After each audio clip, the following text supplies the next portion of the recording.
There is a man alive today who holds the highest title in a church of 300 million people. He's recognized by his peers, ecumenical partners, and even heads of governments. And yet, he can't fire a bishop, he can't overrule a local church council, and right now, the largest Orthodox church in the world has stopped talking to him. I'm Joey, this is Christianity United, and today we're going to talk about somebody that I don't think most Western Christians have on their radar. We're going to talk about the Ecumenical Patriarch of Constantinople. First, let's start with a really cool title he has.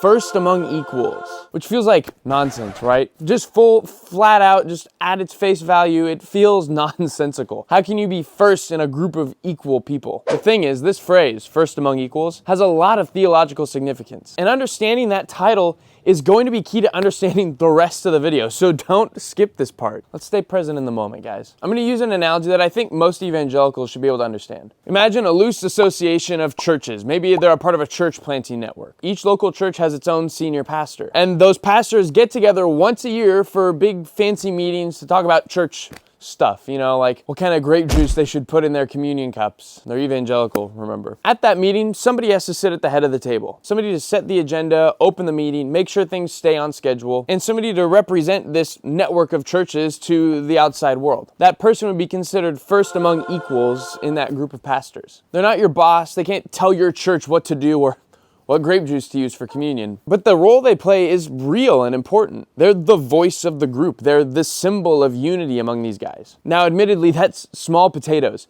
Let's scale that up to about 300 million Christians. The head of that table is the Ecumenical Patriarch. The Ecumenical Patriarch is the only figure in Orthodoxy with the authority to call the Orthodox churches together for a pan-Orthodox council. Nobody else can call these kinds of councils. Only the Ecumenical Patriarch can. Even though these churches can refuse to join the councils, none of them have the authority to call one. The Ecumenical Patriarch is also the guy who has to settle disagreements, which sucks. I'd hate that job. When Orthodox churches have conflict with each other over territory, jurisdiction, liturgy, you name it, the Ecumenical Patriarch serves as the mediating voice to try and find an agreement for these two. Now again, he doesn't have like this arbitrary, coercive power where he says, this is the decision I made and you two have to be okay with it. Gosh dang it. But in Eastern Orthodox culture, the authority he carries is respected, even if you don't have to listen to it. Orthodox Christians have a lot of respect for history and tradition. So when the Ecumenical Patriarch speaks, typically, people are prone to listen to him. The Ecumenical Patriarch can also grant autocephaly, and this is a word you're probably going to hear a lot throughout the rest of the video. Granting somebody or something autocephaly means you're granting it the ability to just deal with itself, make its own decision. So whenever Orthodox Christians would mosey on into a new piece of land and they start evangelizing to these people, eventually a church would get formed, and typically they'd be under the jurisdiction of Constantinople, and once they are ready, the Ecumenical Patriarch would grant that church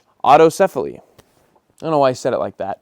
And finally, the Ecumenical Patriarch is the representative of Eastern Orthodoxy to the whole world. When the Pope of Rome wants to have a meeting with the Eastern Orthodox Church, who does he call? He calls up the Ecumenical Patriarch. When groups like the United Nations or the World Council of Churches wants to talk to the Eastern Orthodox Church about whatever social issue they want to talk to them about, the Ecumenical Patriarch is the representative they speak to. He's like the team captain of your soccer team. He's another player on the field, but at the end of the day, he's kind of the one that goes and talks to the refs for you. He has real influence on the global stage. The Ecumenical Patriarch isn't powerless. He actually has a lot of authority. That authority just works a little bit differently than we're used to power working in the Western world. Like when I typically think of power just as the Westerner that I am, typically it's who has the authority to make orders and who has the power to back them up. The role of the Ecumenical Patriarch just doesn't work that way. And if you think it should, then you're going to see that role as weak, but it's not. Because ultimately Orthodox Christians see the role that he has as an authority that comes from Christ himself, who in a Christian's mind is the most powerful person in the world. And when you think about Jesus' leadership, it functions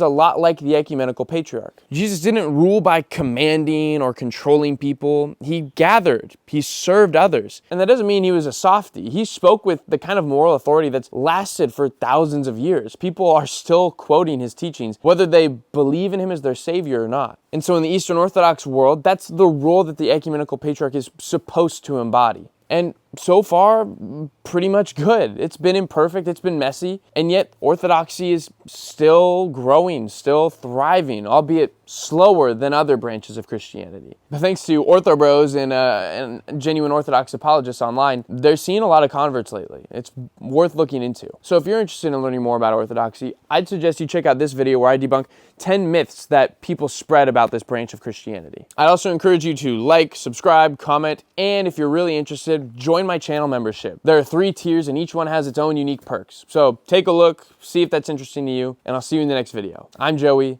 This is Christianity United.